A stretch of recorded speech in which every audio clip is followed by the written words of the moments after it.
Rebecca Ramsdale is one of my favourite nail techs here on YouTube.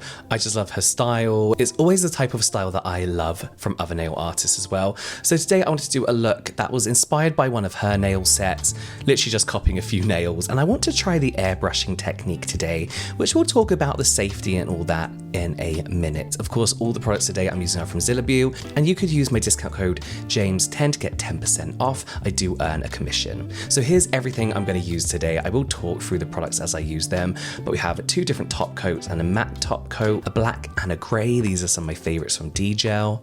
We have a pinky glitter from Tiny. It's not as pink as I kind of wanted it to be, but we'll get onto that when I actually do the nails. But as far as polishes go, Tiny are amazing. We have some chrome, which I ended up not using in the end, and we are going to be using this zigzag gel from Jello, which is like gel in a tube, so you can make nice shapes and animals and stuff with that. And we have these molds as well because I want to create like a little gem, a metallic gem on one of the nails, and parts gel. And this is First Street's airbrush, which I'm going to be using. But bear with me, we'll talk about safety. I'm going to be doing all of these as press-ons on the Diami canoe tips. I'm just going to size myself up really quickly and making sure they fit sidewall to sidewall.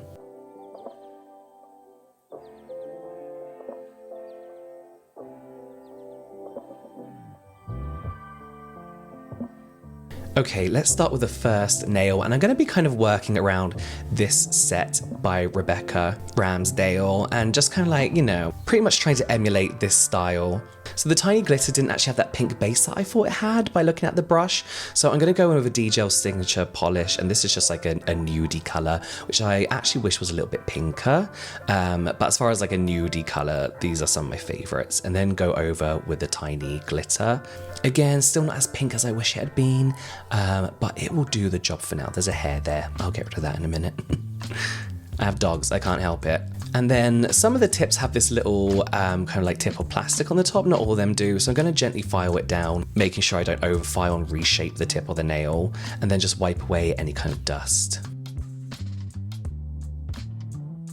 Then I'm taking my black Dgel polish, and I'm going to be painting 3 of the 5 nails black, and we're going to be airbrushing like an aura type design over the top of them. I don't go on too thick with this because blacks can be difficult to cure. Luckily, these Dgel ones are quite opaque. So I'm going to go on lightly, and I'm going to do 2 coats on all 3 of the nails. This self-levels amazingly, as all Korean gel polishes do, and why I love using them. You can see there's some gaps in there, so I'm going to cure that and then do a second coat. This is why I wear gloves, because gel gets everywhere. Onto the second coat on every nail, but as you can see, it's pretty much opaque, but we just want to make sure like no light is going to shine through, and just making sure that we're doing more than 1 coat so that it can cure nicely. When it comes to press-ons, I do like to apply the polish both ways, because I feel like if you get too close to what would be the cuticle area, polish can go under the nail and kind of cure under there. So it's just easier and tidier to do it this way. And then they're all cured. And then we're going to do the grey, which I plan to do a bit of that pinky glitter on top. Again, 1 coat of this is actually enough with this Dgel polish. I'm going to take my Izemi palette, which is like a nice reusable mixing palette. Don't use 100% alcohol on this, just use gel white to clean it. I made that mistake. So I'm decanting some of my black polish and using a fine tip brush, a thin painting brush. And I like to shimmy my brush all the way through, make sure there is gel polish on every single fiber so you don't get those annoying little balls of color. I'm going to do a top coat over the glitter just to make sure I have a nice even surface for this black French tip that we're going to do. And then hang it upside down and let it all self-level out. Okay, so when it comes to a French tip, what I've learned is that just go for it at the beginning. It'll be uneven, but that's absolutely fine.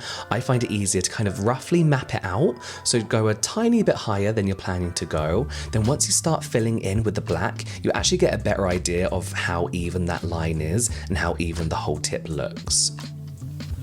So as you can see, I've drawn like another little line because I'm starting to see how uneven it was, and I'm just going to fill that in, being very, very careful. Again, I should have used a painting pot for this really, but you know, I had this black and it works just fine. I will do 2 coats of this just to make sure I can fill in any lighter areas, any thinner areas. But again, black is hard to cure, so just do 2 thin layers.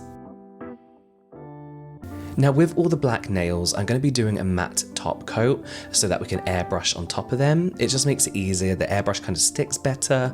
Wet gel on a shiny top coat doesn't really stick. It doesn't really keep its place.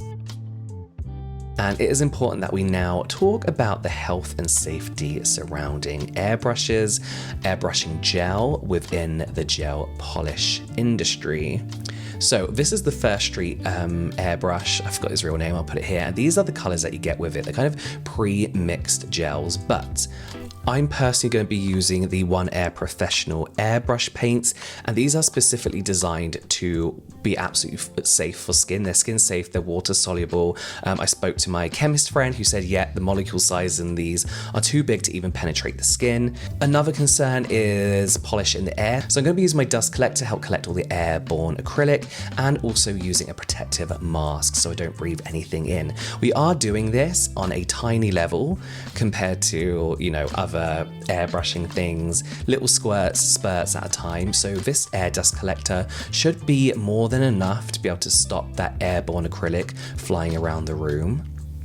I did watch a few toy figure painter airbrushing professional videos to kind of figure out this process and make sure that it's as safe as possible. My windows are open, I'm in a well ventilated room, but mask up, use a dust collector and one of these kind of filters, and you should be safe as long as you're not spraying for really long times. Make sure you wipe the top coat, even if it is a matte. We just want to make sure we have a purely clean matte finish before we go in and airbrush.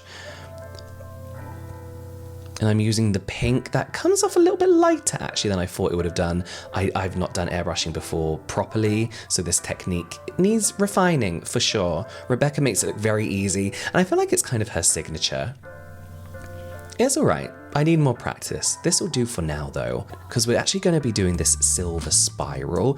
Now, I like to call this like a Tim Burton style spiral. We're not aiming for perfect round edges. We kind of want like a jaggedy, like I said, Tim Burton spiral.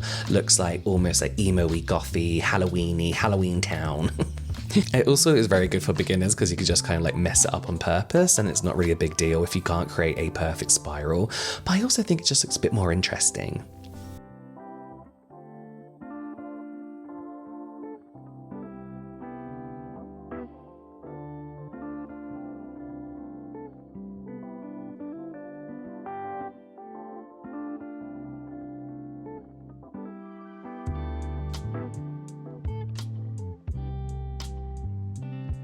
I'm just going to finish off the edges.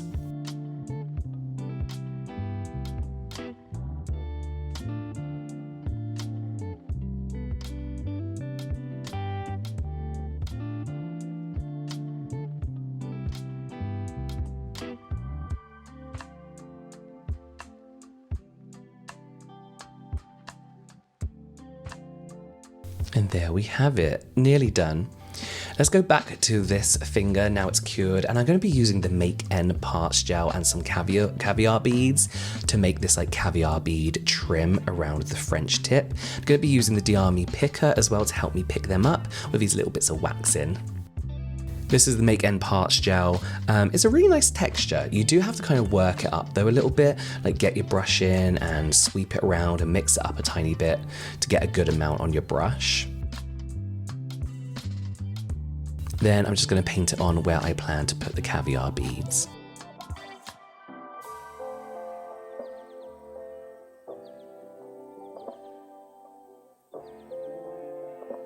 The picker ended up not really working with these caviar beads because they were maybe too shiny and slippery, so I ended up using tweezers, and I don't know why. I think I'm centered here, I'm not, but I'm going to start with a bigger caviar bead and then go smaller as I go out. And the great thing about this parts gel is, as you can see, you can rearrange, things still stick in place, they move wherever you want them to without falling off and without sliding around on their own.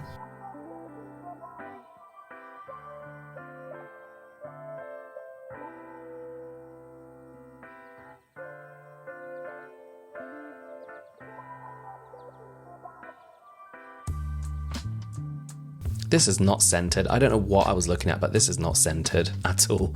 But I'm going to use this heart mold now, actually for the spiral thumbnail. Clean it up a little bit because it's been gathering dust. I'm going to use the Izemi resin to make a heart little gem. Just put it in slowly, make sure I'm not creating any air bubbles. And then once that's in, you can grab a thin detail brush and just kind of paint it into all the crevices, make sure it's covering anywhere, pop any air bubbles, and then cure this for about 60 seconds. I'm going to be using the Make.N cover gel, and this is going to just make sure that all those caviar beads are held in place. What I love about this is, I don't know why I'm painting it on like this, is you can literally paint it over any gems, any metallics, any metals, anything with shine. It's not going to dull that shine.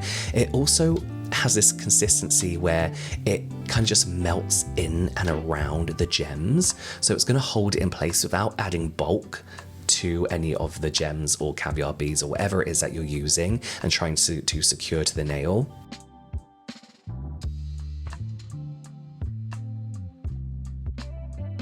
And then I'm just going to top coat. Again, why am I doing, I don't know what's wrong with me. Why am I doing it like this?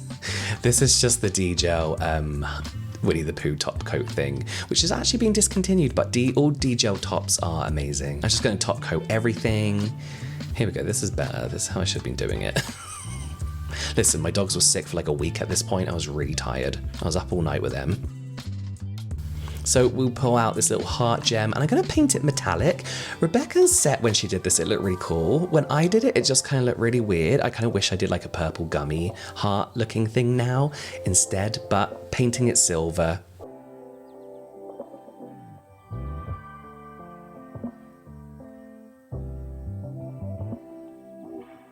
And then using the Make.N parts gel again, we're just going to plop it on top of the thumbnail.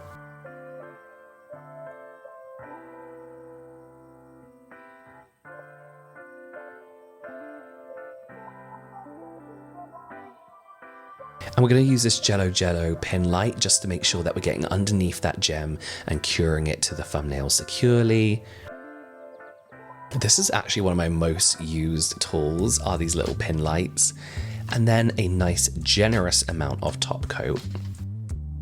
Unfortunately, every kind of silver paint that I use seems to, their shine seems to dull with any top coat that I use, and I've tried everyone's recommendations and they all just do the same thing. So, you know, I don't know. So I'm going back in with that tiny glitter over the grey. Again, I wish it was more pinky. It is pinker in real life. The lighting doesn't really do it justice, but I do wish it had more of a pinker sheen to it. I purposely blur because sometimes you can see the glitters better in a blurry frame. So I'm using the Jello zigzag gel here. I'm going to try and make a little rabbit. I've never done this before. But I've always wanted to do it. I am not skilled with these tubes. Like if this was in a thing, like a pot, I'm sure I would have been fine. And I'm just going to use a fine detail brush again to kind of reshape that how I want it to be.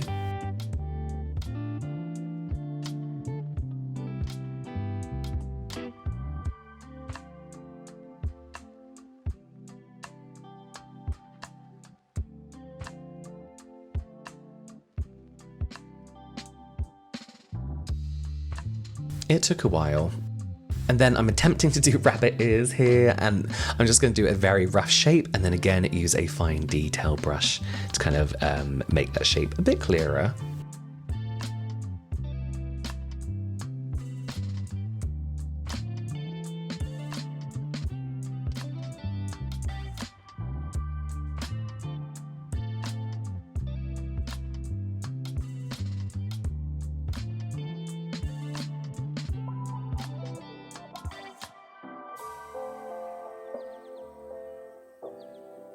And then using some silver, the same silver, I'm going to use a fine detail brush to draw these little eyes on.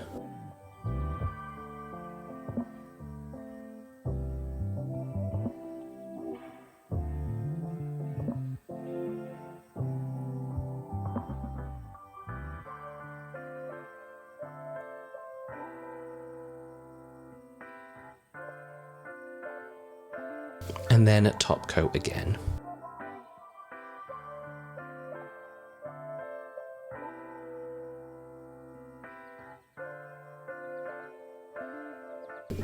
It's okay, I do need more practice doing these little animals, but I think they're cute. Okay, now we're going to be working on one of the other airbrush fingers. I practiced with a little bit of white, just off camera, like yesterday. So I'm using these stencils, again from Glam Goodies, which is where I got the airbrush paint from. Just securing it on, again, making sure that the top is matte and clean. Doing a star and a heart. Again, very Rebecca Ramsdale style.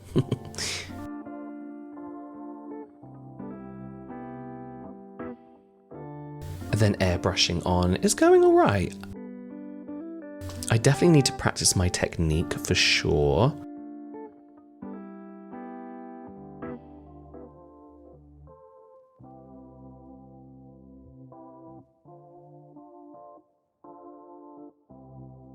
Glam Goodies also sent this little book where you can kind of safely store your stencils so that you don't lose the stickiness.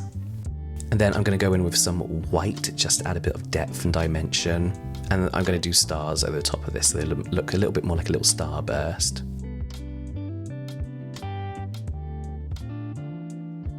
And then using a Dgel white paint pot, I'm going to do the stars. I'm just going to speed this up because I've done stars on here like a million times.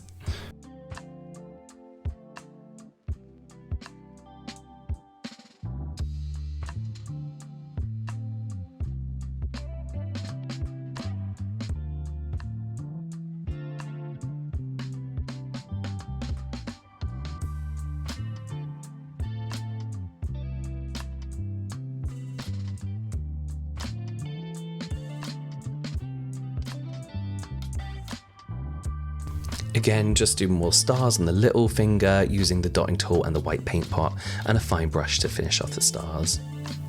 Listen, I was shaking by this time. I was so over it. I had so much coffee. I couldn't even keep my hand from not shaking. I just wanted to get this set done. And then I'm going to top coat.